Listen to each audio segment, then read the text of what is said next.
ভয়াবহ আগুনে ধোঁয়াচ্ছন্ন চারপাশ। চট্টগ্রাম ইপিজেডে 3 ঘন্টা ধরে জ্বলছে তোয়ালে কারখানা। কাজ করছে 17 ইউনিট। দাহ্য পদার্থ থাকায় নিয়ন্ত্রণে হিমশিম অবস্থা।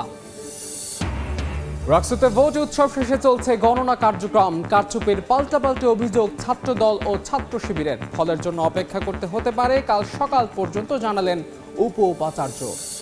নির্বাচন ঠেকাতে নানা দাবিতে সরকারকে ব্যতিব্যস্ত রাখার অভিযোগ বিএনপির। ভোট নিয়ে কোনো আপোষ না করার হুঁশিয়ারি। ঐক্য বিনষ্টের অপচেষ্টা ঠেকাতে সজাগ থাকার আহ্বান।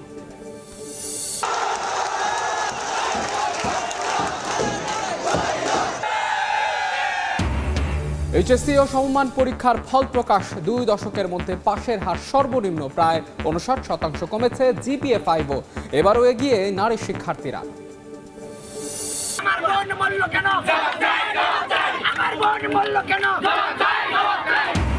টাঙ্গাইলের নাগরপুরে বাস চাপায় প্রাণ গেল স্কুল ছাত্রীর। প্রতিবাদে সড়কে সহপাঠীরা। ঘাতক বাসে বিক্ষুব্ধ জনতার আগুন।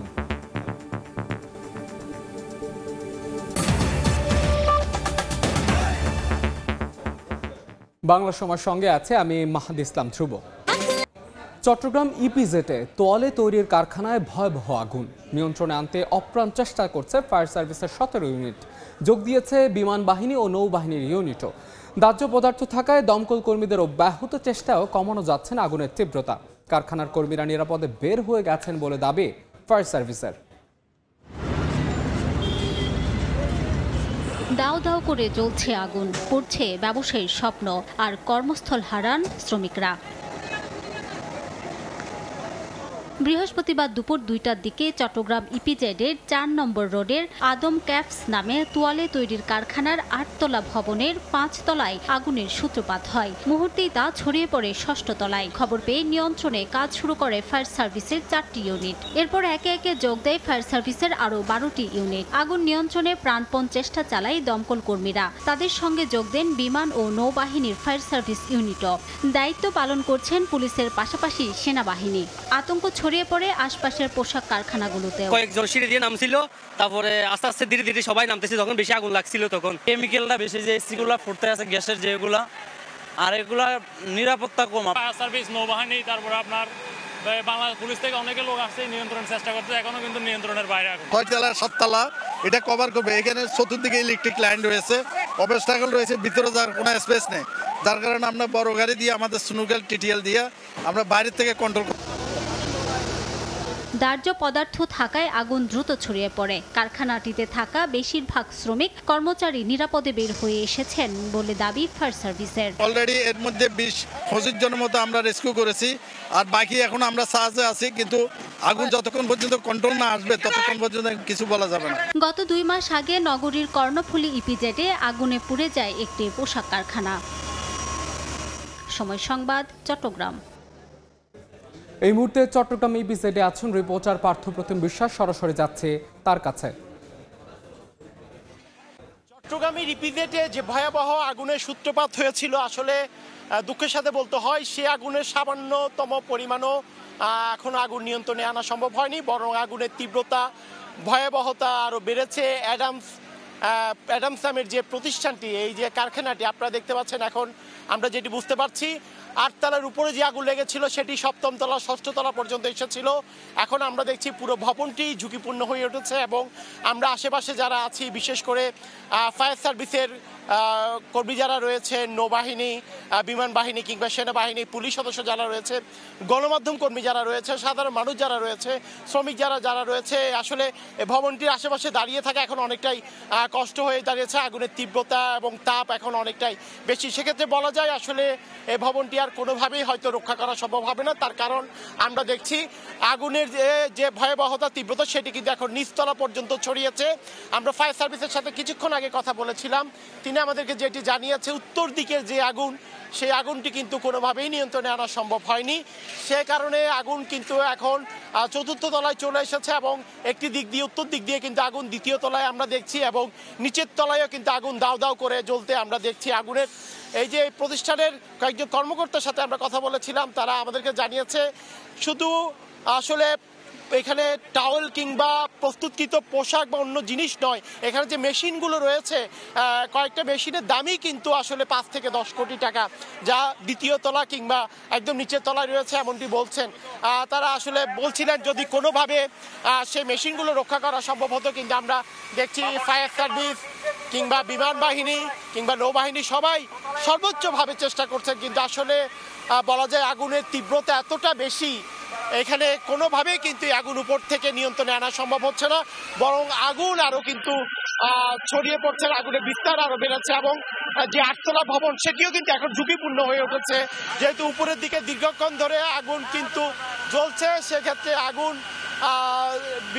মানে ভবনটি ধ্বংসও পড়তে পারে এমনটি আশঙ্কা করছে ফায়ার সার্ভিস। তারপরেও ফায়ার সার্ভিস চেষ্টা করছেন যেটি ইপিজেড এলাকা এবং পার্শ্ববর্তী অনেক কারখানা রয়েছে, আগুন যদি নিচের দিকে চলে আসে সেসব কারখানায় যাতে আগুন ছড়িয়ে পড়তে না পারে সেই বিষয়টিগুলোতে এই মুহূর্তে দেখা হচ্ছে। আমরা যখন আগুন লেগেছিল বিকালে এখানে এসেছিলাম, ফায়ার সার্ভিস আমাদেরকে যেটি জানিয়েছিল 8ম তলা 7ম তলা এবং 6ষ্ঠ তলায় যে আগুন ছড়িয়ে পড়েছিল আগুনটুকু সেই অবস্থায় নিয়ন্ত্রণে রাখার চেষ্টা করা হচ্ছিল, কিন্তু আসলে আগুনের তীব্রতা বলেন কিংবা ভয়াবহতা এত বেশি, আগুন কিন্তু এখন নিচের দিকে চলে আসছে সেটা কিন্তু আমরা দেখছি এবং আশেপাশের তাপমাত্রা এখন ভয়াবহ আকার ধারণ করেছে, যে কারণে এই নৌবাহিনী কিংবা সেনাবাহিনী পুলিশ সদস্যরা আশেপাশে যারা উৎসুক জনতা ভিড় করেছিলেন কিংবা তারা অনেকটা নিরাপদ দূরত্বে সরে এসে কিন্তু আগুন নিয়ন্ত্রণের চেষ্টা করছেন। এবং আমরা দেখছি কারখানাটির সামনে আমরা দাঁড়িয়ে আছি, কারখানার নিচে যে অবস্থা নিচের দিকেও কিন্তু আগুন,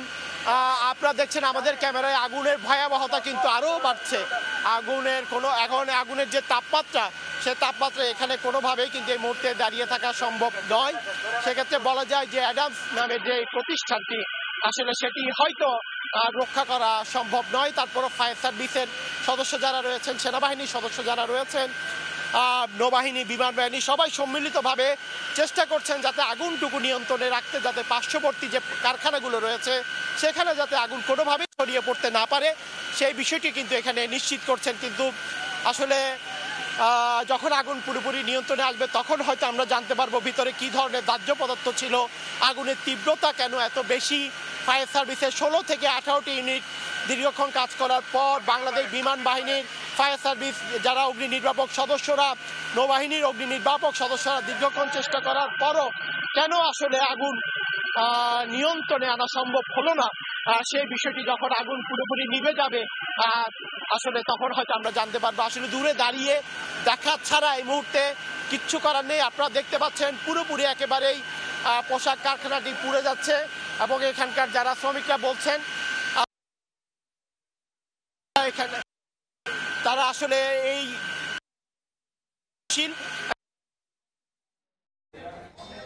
চট্টগ্রাম ইপিজেডের অগ্নিকাণ্ডের সবশেষ খবর জানাচ্ছিলেন সহকর্মী পার্থপ্রতিম বিশ্বাস। অগ্নিকাণ্ডের আরও বিস্তারিত খবর জানতে চোখ রাখুন সময় টেলিভিশনের ফেসবুক পেজে।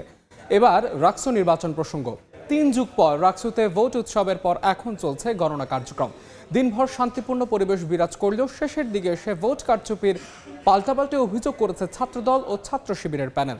তবে ছোটখাটো কিছু সমস্যা ছাড়া বড় কোনো অভিযোগ নেই বলে জানান উপাচার্য।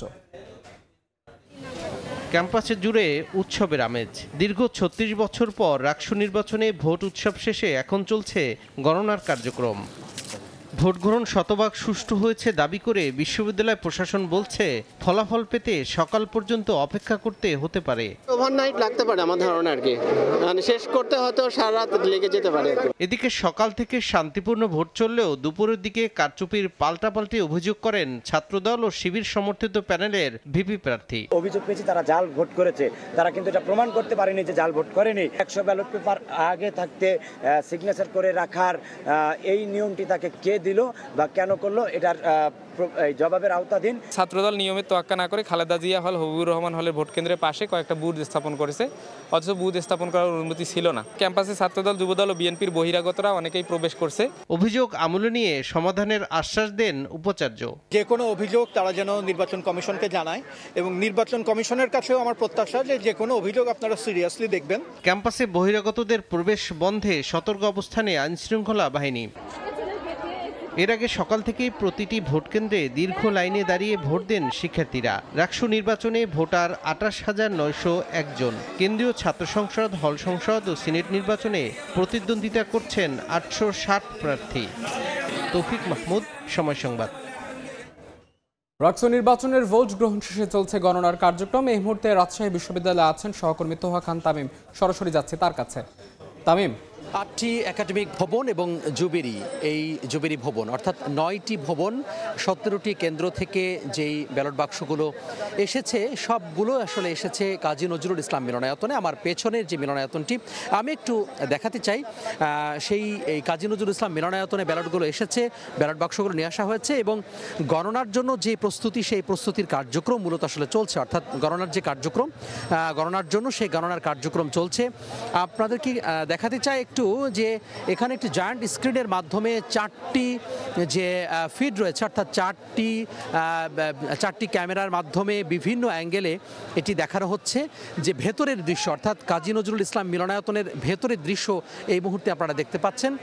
যে ভেতরে আসলে কার্যত তেমন কোনো কার্যক্রম আসলে চলছে না, ভেতরে ব্যালট বাক্সগুলো নিয়ে যাওয়া হয়েছে এবং আনুষাঙ্গিক যে ধরনের কার্যক্রম থাকে, প্রশাসনিক যে কার্যক্রম, এই সবগুলো মূলত চলছে। এর পরপরে ব্যালট বাক্সগুলো যারা সংশ্লিষ্ট যারা রয়েছেন তাদের উপস্থিতিতে এটি আসলে খোলা হবে। খোলা হওয়ার পরেই যে গণনার কার্যক্রম সেটি আসলে চলবে। বেশ সময় সাপেক্ষ ব্যাপার। এর আগে নির্বাচন কমিশনের পক্ষ থেকে বলা হয়েছিল যে প্রায় বলা যায় যে 16 ঘন্টারও বেশি সময় লেগে যেতে পারে ভোট গণনা করতে, অর্থাৎ সেক্ষেত্রে বলা যায় যে এখনও বেশ সময় লাগবে বলে এটি আসলে ধারণা করা যায়। বিকেল 4টায় শেষ হয়েছে ভোট গ্রহণ। যদি সেটি আসলে লেগে যায় তাহলে অর্থাৎ ভোর বা সকাল হয়ে যেতে পারে বলে বলাই যেতে পারে। এবং এখানে আমরা লক্ষ্য করছি যে কাজী নজরুল ইসলাম মিলনায়তনে বাইরে যে জায়ান্ট স্ক্রিন রয়েছে, সেই জায়ান্ট স্ক্রিনকে ঘিরে সাধারণ শিক্ষার্থীদের যে উচ্ছ্বাস সেটি আসলে আমরা লক্ষ্য করছি। সারাদিন কষ্ট করে ভোটের লাইনে দাঁড়িয়ে ভোটাররা যেভাবে ভোট দিয়েছেন, এখন তারা এসেছেন ফলাফল বুঝে নিতে। তো সেক্ষেত্রে সেই ফলাফল কি হবে, কে যাচ্ছে রাকসুর নেতৃত্বে, রাকসু কার নেতৃত্বে যাচ্ছে, অর্থাৎ তারা কাকে বেছে নিয়েছেন, কে কার শিক্ষার্থীদের ভোটে কে আসছে রাকসুতে, শক্তিশালী রাকসু গঠন হবে, এই ধরনের নানান ধরনের জল্পনা কল্পনা, আলোচনা সমালোচনা নানাভাবেই কিন্তু তারা করছেন। তারা বিভিন্ন হিসেবও করছেন, মনে মনে হিসেব করছেন যে আসলে ভোটের যে লড়াই, সেই ভোটের লড়াইয়ে কে এগিয়ে আছে, কে এগিয়ে থাকতে পারে, কার জেতার সম্ভাবনা রয়েছে। এই ধরনের নানা গসিপিং কিন্তু আসলে এই মুহূর্তে চলছে এবং এক ধরনের বলা যায় যে উৎসবের যে আমেজ, সেই উৎসবের আমেজ কিন্তু এই কাজী নজরুল ইসলাম মিলনায়তনের সামনে চলছে। তো এই মুহূর্তে আমরা গণমাধ্যম কর্মীরা রয়েছি, এখানকার শিক্ষার্থীরা রয়েছেন, পাশাপাশি বিভিন্ন শিক্ষার্থীরা রয়েছেন। আর কিছুক্ষণ পরেই হয়তো আর 1 ঘন্টা বা 1 থেকে 1.5 ঘন্টা পরেই গণনার যে সেই গণনা শুরু হবে, তখনই আমাদের জানাতে পারবো, যে তখন আপনাদেরকে সবশেষ সেই তথ্য আমরা জানাতে পারবো। তো এই ছিল কাজী নজরুল ইসলাম মিলনায়তন থেকে আমার হাতে থাকা রাকসুর সবশেষ খবর। রাকসু নির্বাচনের সবশেষ খবর জানাচ্ছিলেন সহকর্মী তোহা খান তামিম। বাংলা সময় আরও থাকছে।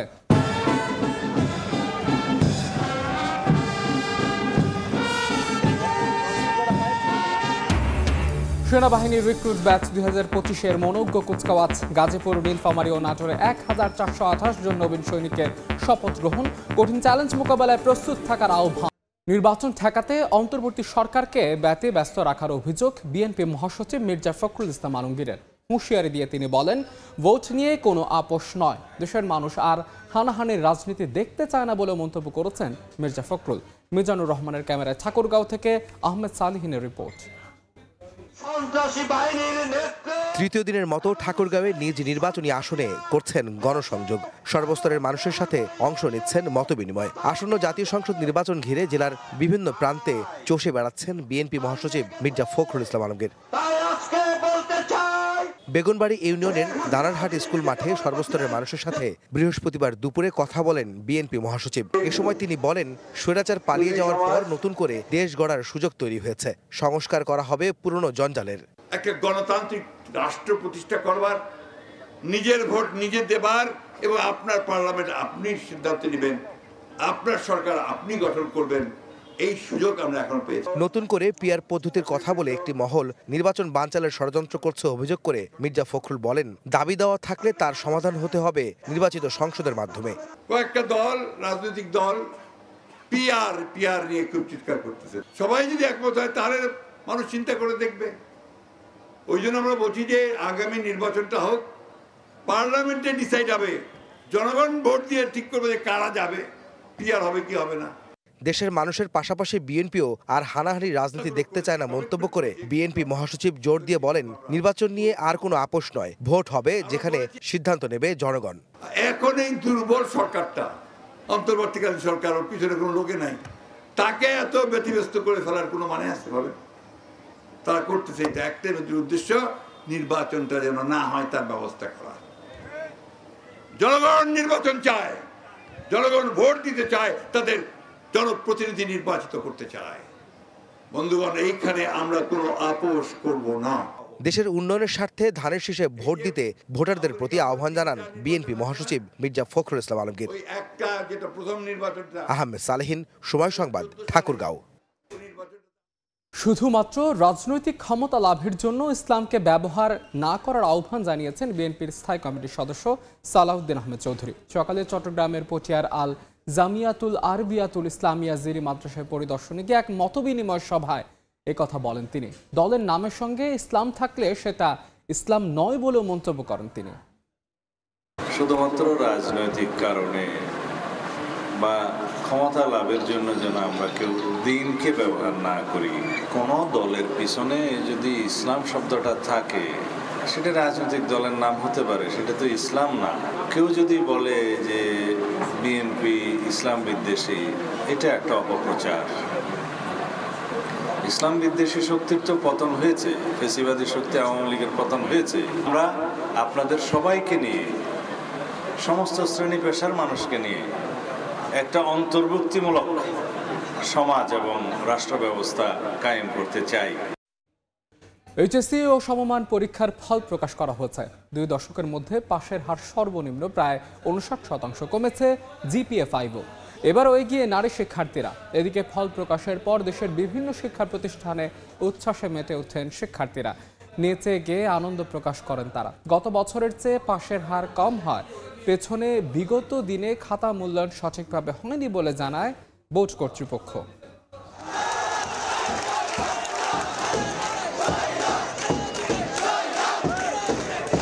শিক্ষার্থীদের এ উচ্ছ্বাস সফলতার, কঠোর পরিশ্রমের ফল পেয়ে তাদের এই বাঁধভাঙা উল্লাস।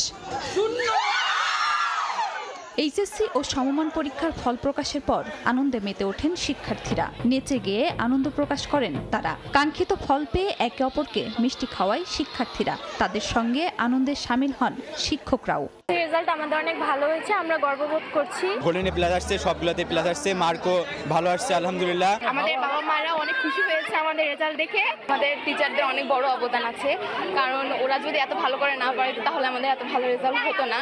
তবে এ চিত্র দেশের সীমিত সংখ্যক শিক্ষা প্রতিষ্ঠানের। বেশিরভাগ প্রতিষ্ঠানে হয়েছে ফল বিপর্যয়। অনলাইনে ফল দেখতে পাওয়ায় প্রিয় ক্যাম্পাসে যাননি শিক্ষার্থীরা, তাই ক্যাম্পাসগুলো দেখা গেছে শুনশান। দেশের 11টি শিক্ষা বোর্ডে একযোগে ফল প্রকাশ করা হয়। সংশ্লিষ্ট শিক্ষা বোর্ডের চেয়ারম্যানরা আনুষ্ঠানিকভাবে ফল ঘোষণা করেন। পাশের হার গত বছরের চেয়ে কম হওয়ার পেছনে বিগত দিনের নকল এবং খাতা মূল্যায়ন সঠিকভাবে হয়নি বলে জানায় কর্তৃপক্ষ।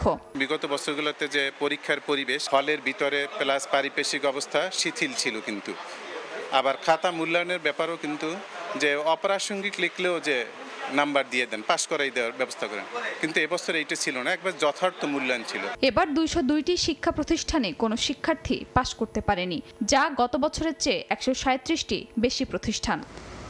খাদিজা স্বপ্না, সময় সংবাদ। টাঙ্গাইলে বাস চাপা এক স্কুল ছাত্রী নিহত হয়েছেন। সকালে নাগরপুরের পাটুরিয়া খানপাড়া এলাকায় রাস্তা পার হচ্ছিলেন নওরিন আক্তার নামের এক স্কুল ছাত্রী। এ সময় ঢাকা থেকে নাগরপুরগামী এসবিলিং পরিবহনের একটি বাস তাকে চাপা দিয়ে ঘটনাস্থলে তার মৃত্যু হয়।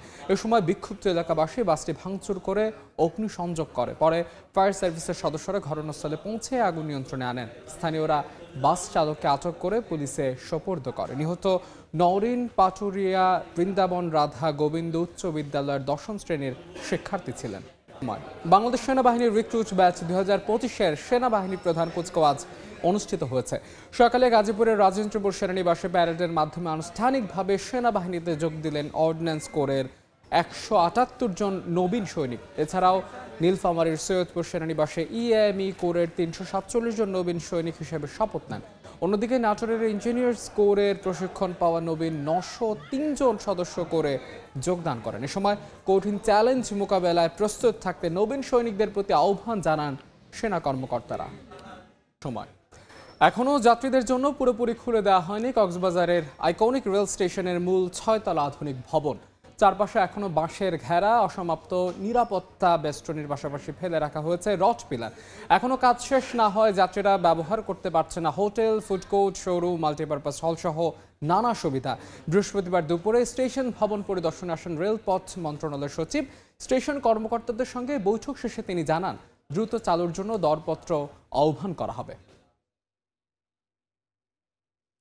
এই ছিল বাংলা সময়ের এখনকার আয়োজনে। এরপর সন্ধ্যার সময় নিয়ে ফিরবেন সহকর্মী আলিশা ইসলাম। ধন্যবাদ ধ্রুব।